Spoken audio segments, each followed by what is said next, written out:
¿Cómo te sentiste tú viéndote en el pasado? Me sentí muy bien, porque yo no tenía pensado hacer eso. O sea que mucha gente me dice, pero ¿cómo escribes tu memoria si no has muerto todavía? Yo digo, bueno, por eso mismo.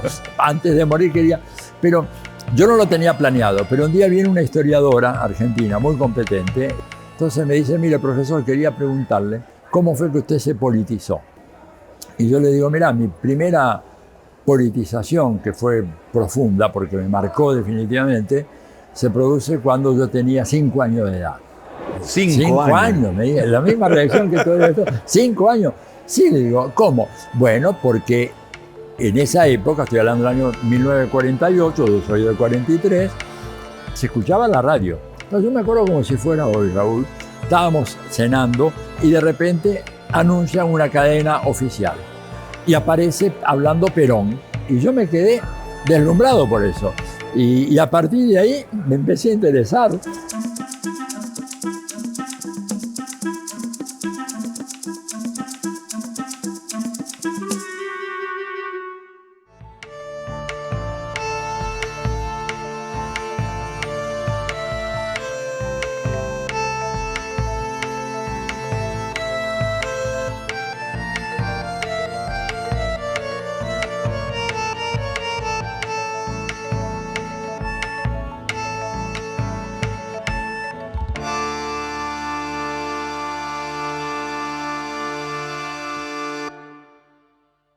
Bienvenido, Atilio Borón, con nosotros aquí en La Forma del Libro.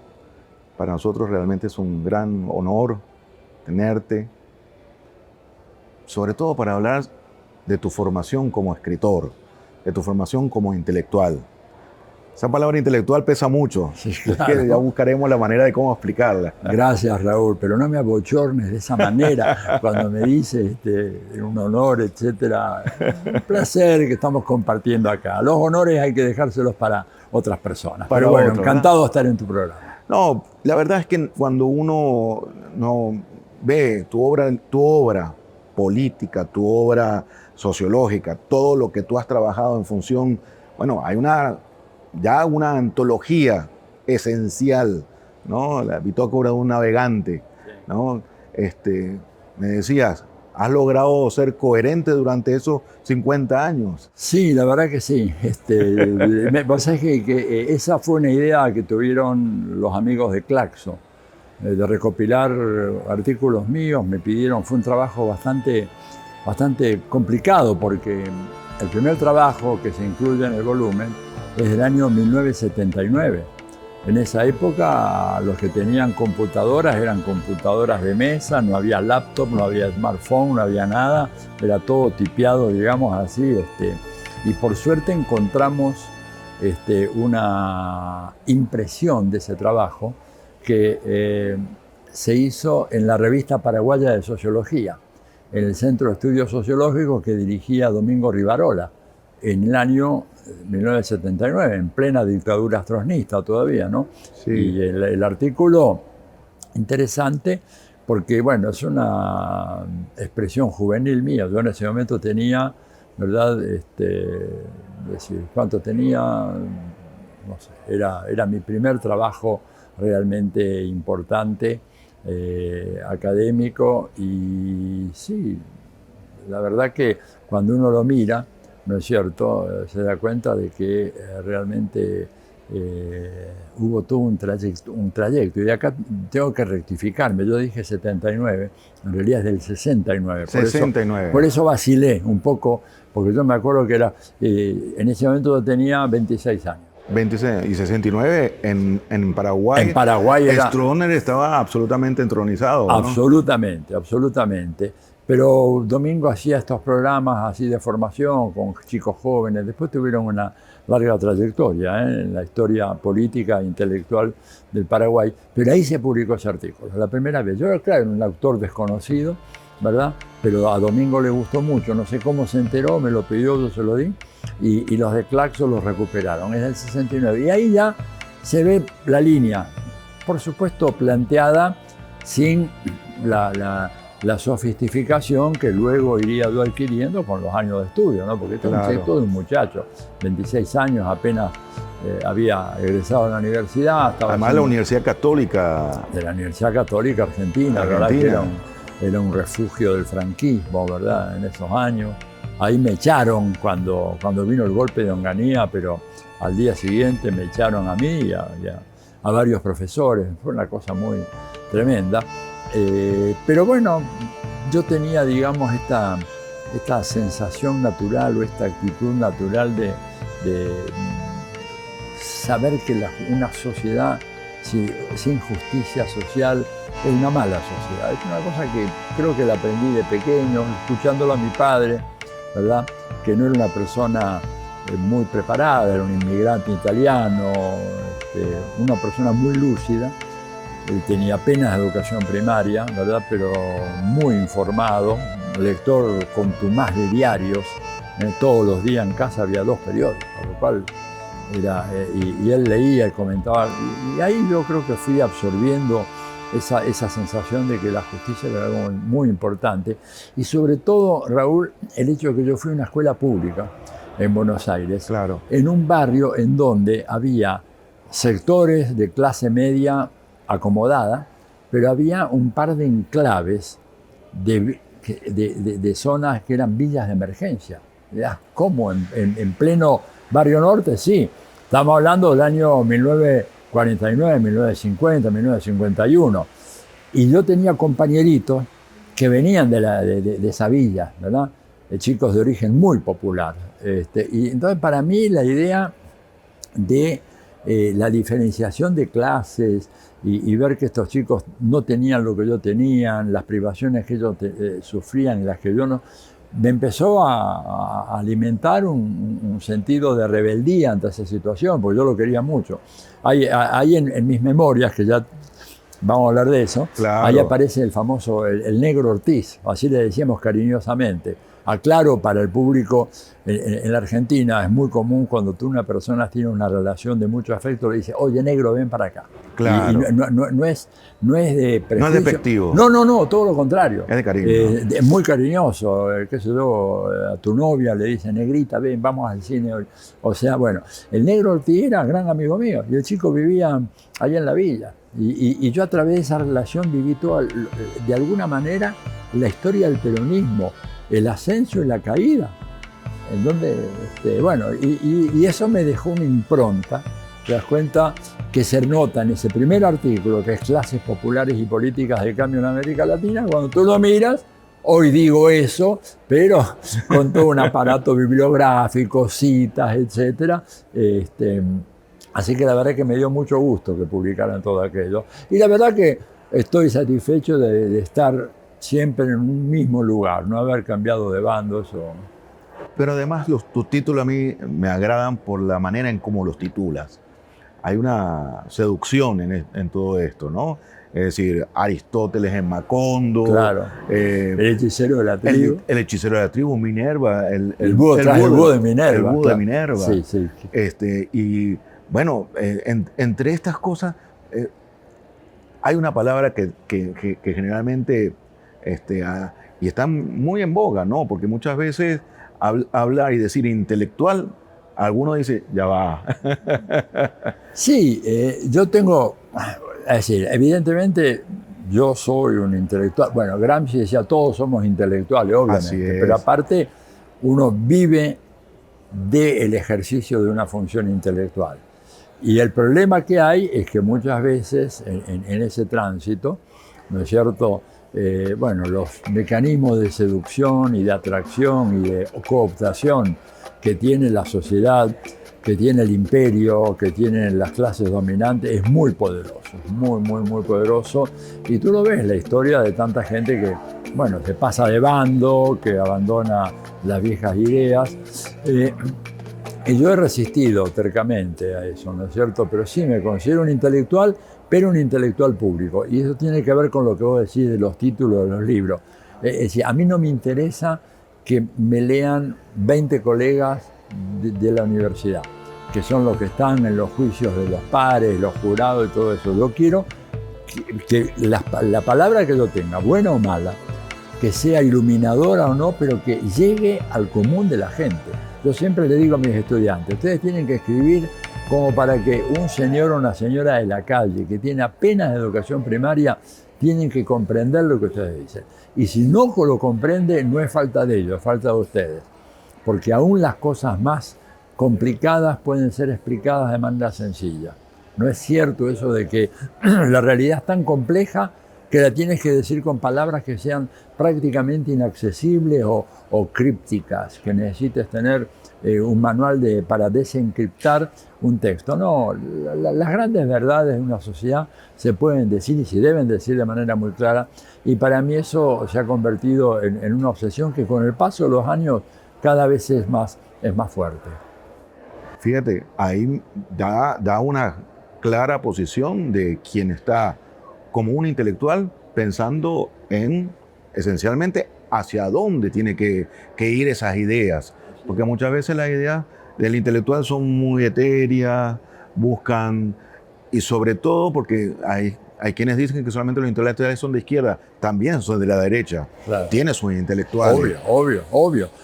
Pero fíjate que, por ejemplo, yo en muchos casos, yo he debatido en América Latina con algunos de los mejores intelectuales, algunos de los cuales escriben de manera tan elíptica, tan cerrada, que yo les digo, pero tenés ideas notables, pero ¿por qué no las ponés de otra manera? Y la respuesta que he recibido casi invariablemente es que a mí no me interesa que me lea el gran público. Y ojo, estoy hablando de intelectuales de izquierda, no te estoy hablando de gente. Y digo, pero ¿cómo no? No, me interesa que me lean los que están especializados en este tema nomás. Para que sean citados después.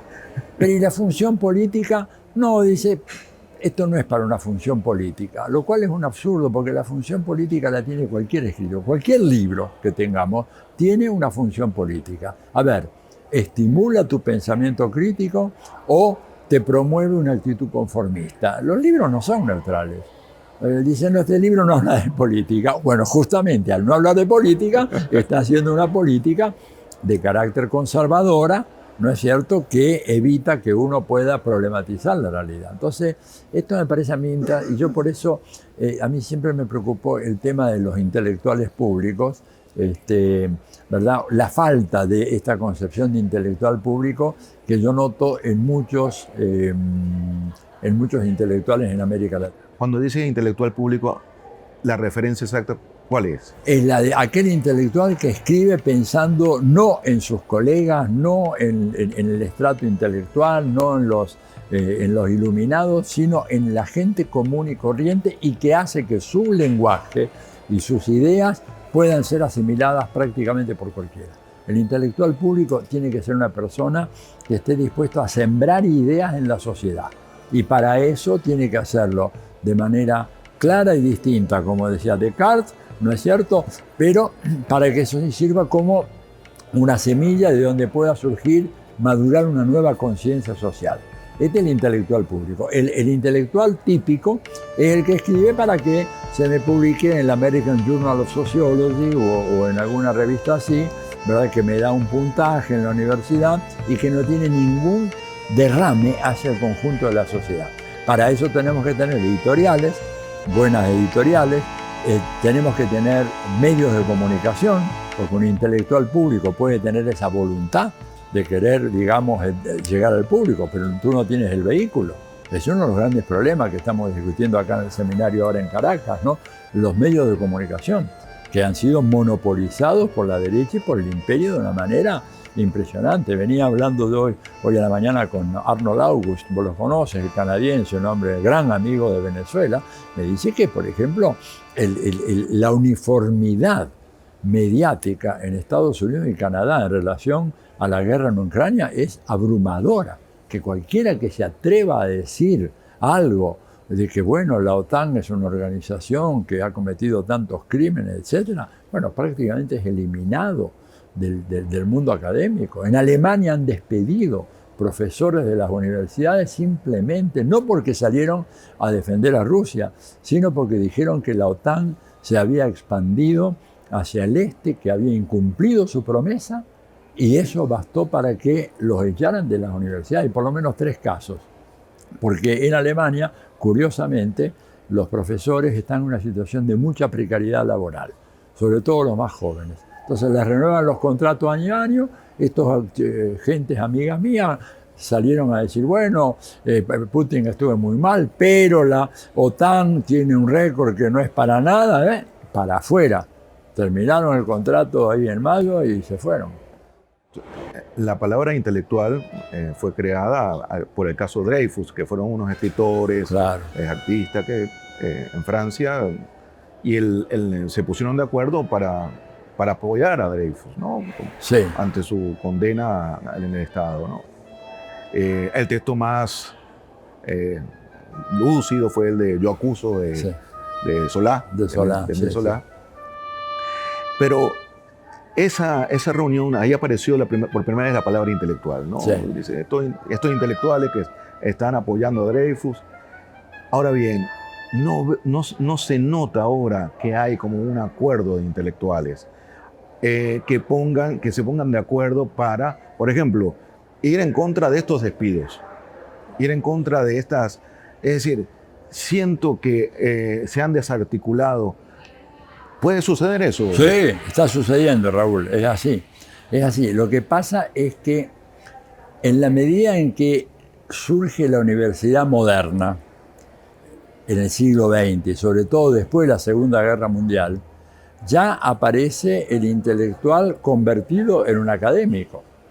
Y cuando tú eres un académico, entras en un andarivel en donde tienes que hacer una carrera. Y la carrera es una carrera en donde vas a poder avanzar en la medida en que tú no te apartes del pensamiento dominante.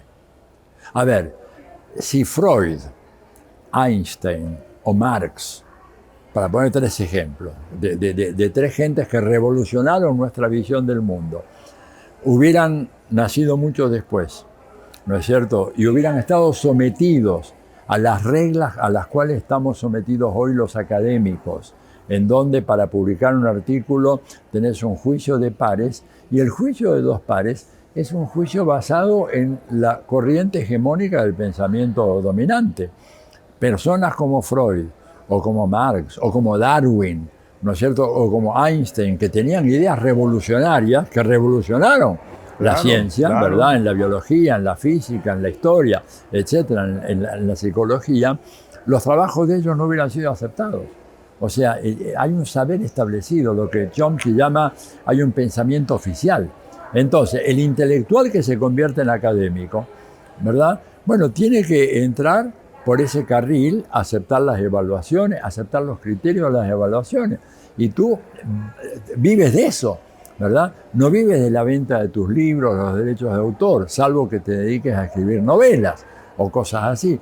Pero estos áridos textos académicos tienen una circulación muy reducida, ¿verdad? Entonces, todo depende de cómo tú avanzas en la carrera académica. Esta profesionalización de los intelectuales ha hecho que aquellos intelectuales críticos cada vez más vayan reduciendo el tono de su crítica, porque saben de que si se apartan demasiado del consenso dominante, van a ser apartados de la academia, acusados, como me acusan a mí, de que ya me he convertido en un periodista. ¿Un periodista? Ya soy un periodista.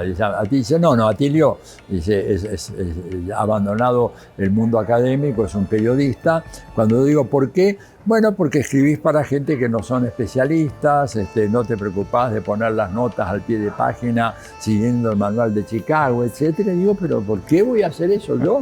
Si yo lo que hago es desarrollar un argumento, poner la evidencia siempre está ahí, solo que no la pongo de la manera como la ponen, digamos, como te lo exigen los papers académicos.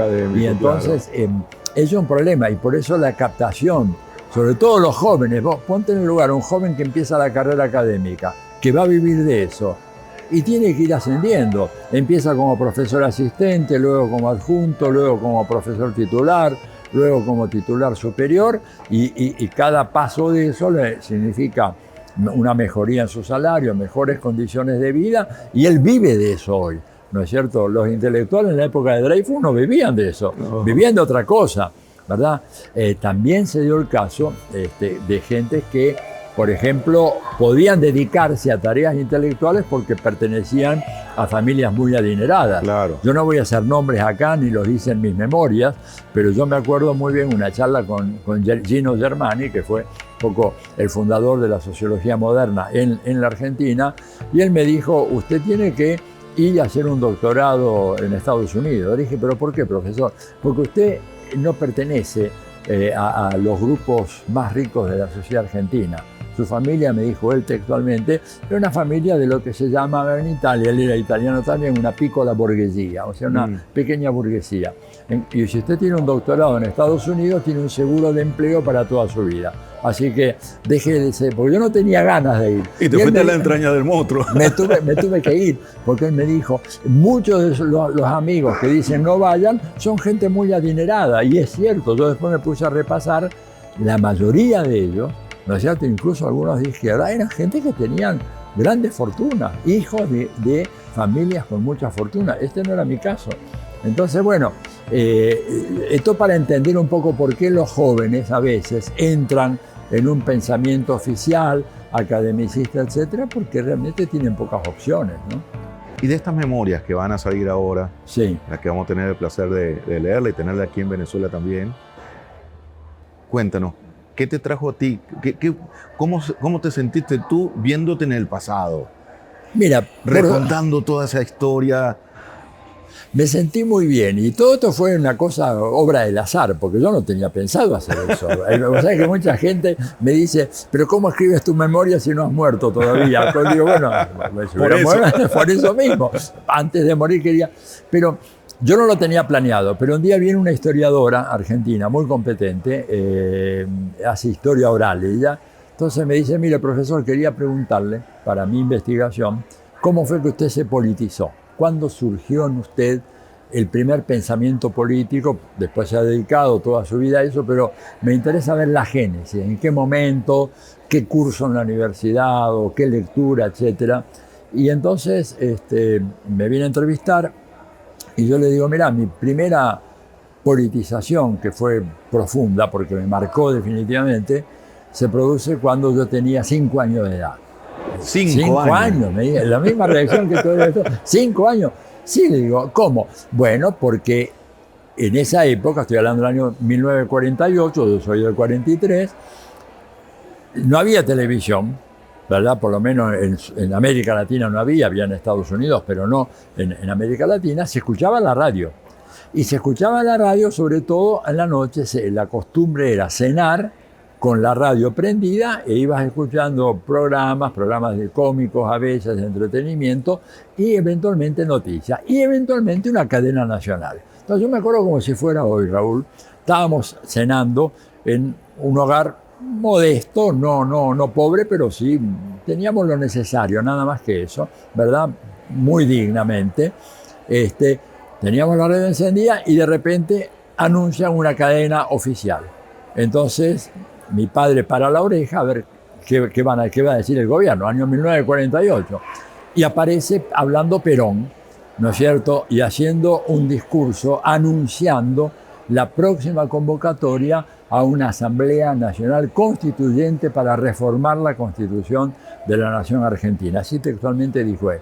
Y yo como niño de 5 años me quedé así como, es decir, cautivado por la ronca voz de ese hombre, y además por el fluir de su discurso. Era muy interesante, no solamente la voz muy imponente de él, sino además la secuencia, la manera como iba hablando, de manera muy clara, y yo me quedé deslumbrado por eso. Y a partir de ahí me empecé a interesar, ¿verdad? Y mi padre, bueno, alimentó un poco eso, además yo lo veía, que todos los días leía los 2 grandes periódicos de la época, que eran Nación y La Prensa. Clarín todavía no existía. Claro. Y a partir de ese momento yo empecé a interesarme por la política. Y no dejé de preguntarle a papá, bueno, ¿y qué pasó? ¿Y cuándo habla Perón de vuelta? ¿Y qué pasa con Evita? Y esto y lo otro. Y la muchacha se quedó realmente muy intrigada. Entonces me dijo, bueno, hagamos otra entrevista. Bueno, cuando empezó a desenrollar el ovillo, llegamos hasta Alberto Fernández, te digo. O sea, es un recorrido de prácticamente 70 años, en donde yo lo que hago no es que hago un análisis como te haría hoy, te digo mis recuerdos de la época, Claro. mis recuerdos infantiles, de joven, mis recuerdos adolescente, mis recuerdos, ¿verdad?, después de un adulto ya formado, en contextos muy diferentes, ¿verdad? Por suerte, yo viví la experiencia del Chile de la Unidad Popular, luego Harvard y esos años de estudio allá, luego el exilio, el segundo exilio en México, el primero fue en Chile. Yo a Chile tuve que ir salir corriendo de Argentina, ¿verdad?, por la dictadura de Onganía, y entonces reflejaba lo que me estaba pasando en ese momento, los recuerdos, las anécdotas, los encuentros con el comandante Chávez, con Fidel. Digo, tuve suerte de conocer algunos personajes realmente notables de nuestra América, y eso lo fui volcando, pero no haciendo el análisis desde hoy, sino recordándome lo que me pasaba en ese momento. ¿Qué me pasó cuando lo vi a Allende por primera vez en mi vida? ¿No es cierto? Que una imagen que la tengo totalmente grabada, el acto final previo a la gran victoria del 4 de septiembre de 1970, en donde él entra en medio de una enorme manifestación, y lo que me sorprendió fue el estilo pausado, sereno, casi como llamando a la gente a la tranquilidad. Todo lo contrario, yo de repente hoy te hubiera dicho, Chávez entrando en un acto así, hubiera sido aquello un estallido de fiesta, y Allende como llamando a la calma, ¿verdad?, a la serenidad, poniendo cubitos de hielo, porque era su estilo. Claro. Era un personaje entrañable. Yo lo pude tratar un par de veces personalmente, así como estás tú, y era un personaje querible por donde lo miraras, honesto, coherente, amigo de la Revolución Cubana, cuando para ser amigo en los años 70, imagínate lo que era eso, ¿no? Y en los 60, y él realmente, entonces yo transmito en el libro esa sensación de ese momento. Claro. Después puedo hacer otro análisis hoy, por qué Allende entró así, cómo entró, pero la sensación que yo tuve, ¿no es cierto? Y la sorpresa mía, bueno, un poco el libro trata de reflejar todo eso, y tiene un título que es interesante, se llama A Contramano. A Contramano. Sí, siempre las ideas dominantes, siempre estaba yo a contramano, siempre con algunos problemas, pero bueno, pero está muy interesante porque hay muchos. A mí me encanta toda la parte esa parte que te dicen, como que si te rebajan, eres un intelectual y te rebajan a periodista, como claro, que fuera un rebajamiento, ¿no? Como si sí. La verdad es que no hay por qué, porque además es otra época. Totalmente. Es decir, yo te he visto en redes, en blog, en todo, y eso es tu ánimo por estar justamente explicando lo que nos está sucediendo, lo que nos acontece.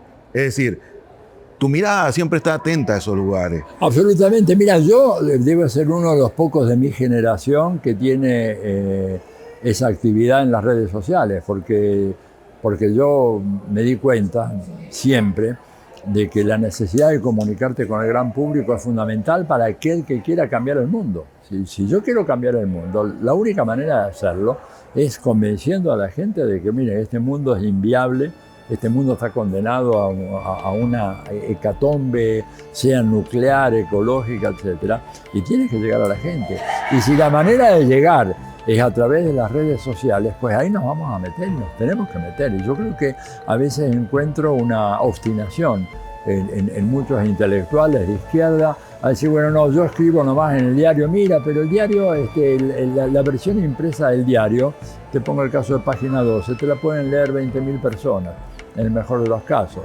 Pero si tú colocas ese artículo, por ejemplo, en la edición digital del diario, saltás de 20.000 a 150.000. Ese es el terreno donde tenemos que estar nosotros. Va mucho más lejos y mucho más rápido. Pero mucho más lejos, y además trasciende todas las fronteras. Y claro, son mecanismos engañosos también, porque tú no eres libre de decir lo que quieres. Claro. Yo tengo cuenta en Twitter, tengo cuenta en Facebook, en Instagram, ¿qué más? En todas, claro, ¿no es cierto? En Telegram, ¿verdad? Pero, por ejemplo, en Twitter no puedes decir lo que quieres. Hay un punto en el cual te sacan la tarjeta roja y te vas de la cancha. Y en Facebook ya me pasó. Una vez que yo hice una crítica muy dura a Hillary Clinton, no un insulto, pero sí una crítica muy dura, y durante una semana quede totalmente silenciado. O sea, esas redes no son nuestras. No son nuestras. Tenemos que buscar, ¿no es cierto?, la creación de redes propias, en donde nuestras ideas no se vean limitadas. Porque te digo que pagas un precio muy caro, ¿eh? Con el hechicero de la tribu, Barrio Vargas Llosa ha logrado contestarte o buscar alguna manera, alguna vía, no quiere debate. No quiere ninguna. Mira que la editorial Acal, verdad que es la que sacó el libro primero, y luego lo sacaron acá en Venezuela, ustedes. Con Monte Ávila. En Monte Ávila, claro, una bella edición también de Monte Ávila. Acal allá en Madrid le mandó a la casa de Vargas Llosa un sobre con el libro y una tarjeta, decía, el autor estaría complacido en poder conversar con usted de una manera civilizada y cordial, hacer un intercambio de ideas cuando usted quiera y donde le parezca más conveniente. Y nunca aceptó.